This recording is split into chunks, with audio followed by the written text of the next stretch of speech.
Hey everybody, welcome back to the Dungeon Dive. Daniel here. I hope you're doing well, and if you're not, I hope you are soon. Okay, today on the Dungeon Dive, we are taking a look at DustRunner, and that is the newest game in the 10 series from Jason Glover, the designer of Tin Helm, and also the designer of Iron Helm, two games that we have taken a look at before.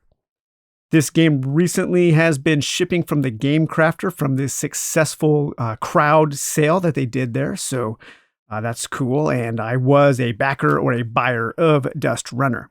So let's see what this is all about. Life is grim on the edge of humanity. The once lush earth is now scorched by the relentless wars of endless greed of mankind. Your tribe is one of the last holdouts, attempting to restore hope in a hopeless world. You have retrieved critical plans from a local barbaric faction of raiders and must make a mad dash across the dusty landscape to alert your base before it is too late. It is time for a dust run. In my latest video for Iron Helm, I called it This or That and Press Your Luck. And that seems to be the kind of overriding design ethos that Jason works in. He always gives the players choices, and if you don't want to take one of those choices, you can always press your luck. And sometimes that works out in your favor, and sometimes it doesn't. So let's see what you get in the little tiny tin box here.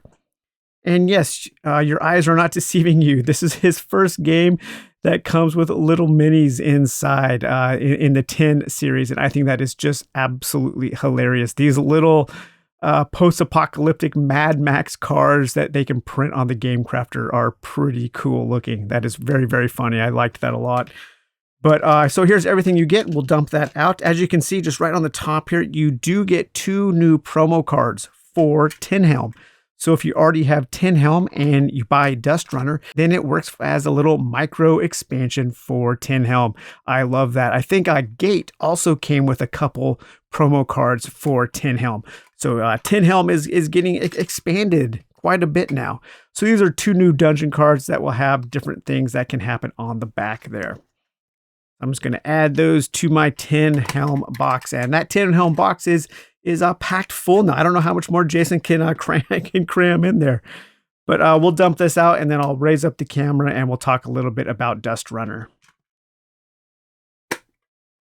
Okay, so in your tin box, you will get, like we said, 2 little plastic minis. One will represent your vehicle and one will represent the raiders who are chasing you. This is a race game. You're trying to get from the start to the finish before the raiders catch you or before your car explodes.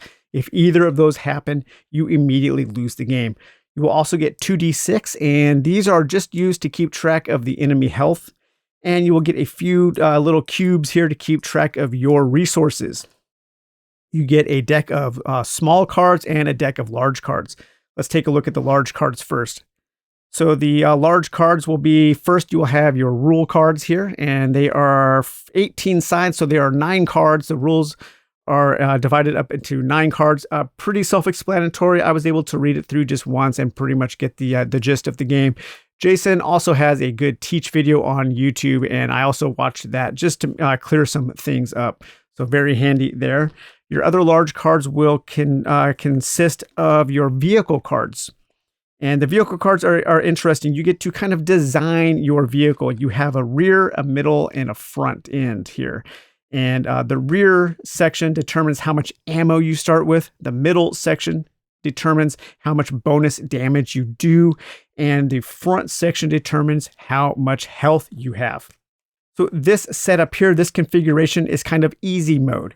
And we have 9 ammo, and you spend ammo to attack. The middle section here tells us that we automatically do 2 damage, even if we don't spend ammo, or we can add 2 damage to our attack. And then we start with 12 health. However, we only start with 5 victory points. So this is kind of a score chasing game as well as being a race game. And you will keep track of your victory points on the tracker. However, the victory points are also a currency that you can spend to help mitigate bad luck. And that is very important. That is a very important concept in this game. So while this might be easy mode, you're starting with fewer victory points, which means at the beginning of the game, you will not have as many chances to mitigate some of that bad luck. If you wanted to flip this over and only start with 7 ammo, then you would get 4 victory points rather than 2. If you wanted to sacrifice the +2 damage and only having 3 fuel, you could actually flip this over for +1 damage, but get 4 fuel and 2 additional victory points. You could start with 12 health and only 2 victory points, or you could start with 10 and 4. So it's a really cool way. It's kind of just a way to self-balance the game. You can give yourself, a new challenge by flipping over one and using the other. I have been playing with the low victory point, high attribute variant here. So 9 ammo, +2 damage, only 3 fuel. That kind of can bite you in the ass a little bit, and then 12 health. And then you will keep track of all of that with these plastic cubes. So we can put the 9 there, we can put the 3 there, the 12 there, and then we can keep track of our victory points here. So we will start with 5 victory points only. At any moment, you can spend 2 victory points to redraw a resolution card, and that's how you kind of mitigate some of that luck. The other large cards will consist of the road here. And the road, you will have a starting card. This is where we start. This is where the raiders start. You will have a finish card here. And then you will have 3 other cards that you can kind of mix and match up how you want to. We'll just shuffle those there. And then we lay those out as a road. That is our victory road. That is our fury road there. So as you pass over stars, the starred routes are longer routes, but you will get additional victory points by passing over or landing on those star spaces. So there is our road there. And then we will also take our mini. I will have this mini here represent us. We start there, and the raiders start behind us. They are chasing us. We've stolen their plans. We've stolen something from their outpost, and now we need to get back to our starting place before they catch us. Now let's take a look at the small decks of cards. There are 3 small decks of cards. Let's take a look at the modification deck first, because this is also something you want to do at the beginning of the game to help outfit your vehicle. So you will draw 1 at random. Let's see what we get here. The cloaking device. You may discard this card to avoid a single combat. Okay, so this allows us to avoid 1 single combat on our road to victory. So we will attach that to our card there. And then we get to choose one of the other modifications. I really like the shields here because you can subtract 1 damage from all raider attacks. But if a raider ever draws a resolution card with an attack value of 3, your shields are destroyed. We have things like a hologram, a stable trek, a target lock, a scanner, a radar, and a nitro boost. Let's see here. I think I will actually take the one that allows me to move more. So this one here, the stable trek. When in the crags, you may move 2 spaces instead of 1. That is very handy because moving is the only way we achieve victory, because we have to move to that last spot there. The rest of these will go into a deck that we will have a small opportunity to possibly choose one again during the game, or choose one at random, I should say. Now these are the encounter decks, and this is like the dungeon deck in Tin Helm or the dungeon deck in Iron Helm. They are separated into, we have basically three different kinds of cards here. So the first kind of card here we have is kind of a narrative choice, and there are 6 of those. We have an ambulance, an outpost, the crags, the farm, the gas station, and the clear path. These are the good cards. These are the cards that help us get resources. These are the cards that help us move down the road to our place of victory. And then we have 5 enemy cards, and these cards will represent combat. If you draw one of these cards, you have to have combat.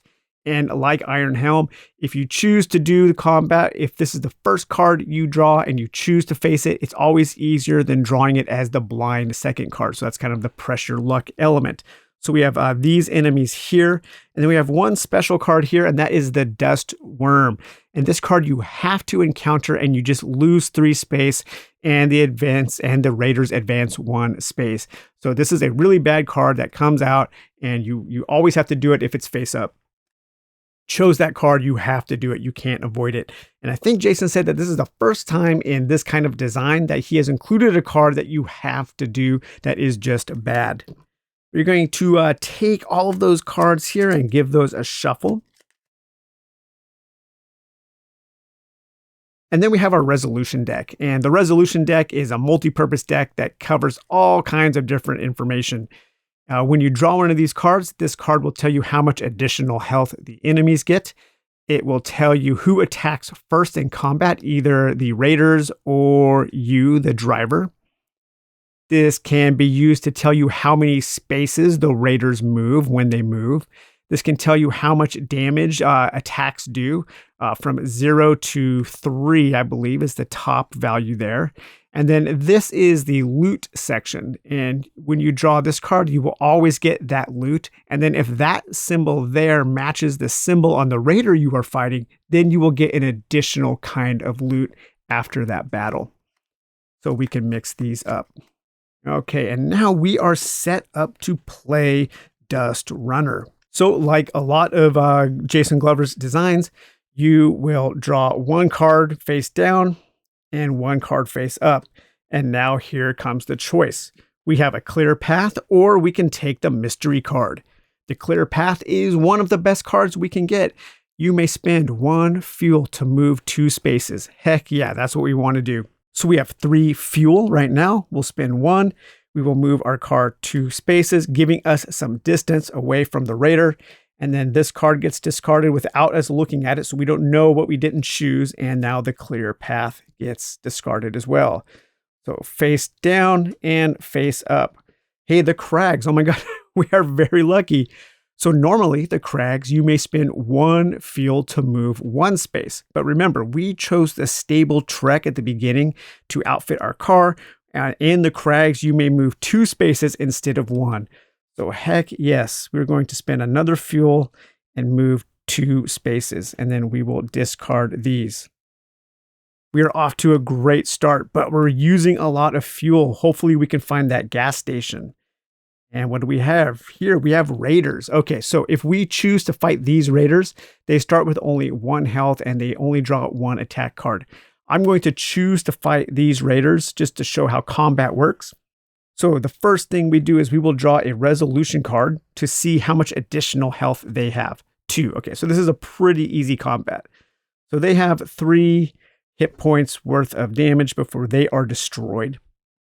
And we attack first. So that's the first resolution card there.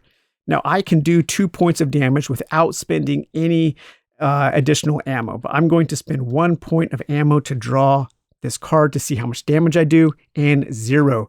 But 0 plus 2 is 2, so we do take out that 2 damage there. However, I have a little bit of victory points. So I could choose to spend 2 victory points to redraw this card in order to get maybe 1 point of damage. And I think I'm going to do that.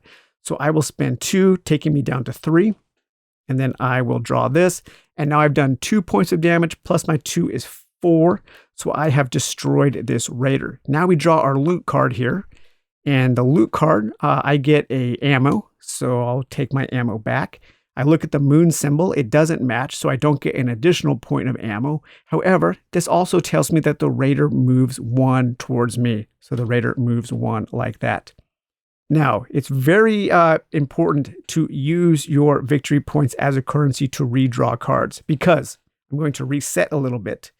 It is entirely possible to lose on your first turn if you forget to do this, because you might have a combat encounter on your first turn, and you might draw this card here that tells you to move the Raider 2 spots. 1, 2, game over. So remember, it's very important to remember that victory point those victory points can be spent as a currency. Okay, so let's see, where were we? Something like, I think something like that. I don't know. This is just a demo, so if I messed up that reset, don't worry about it.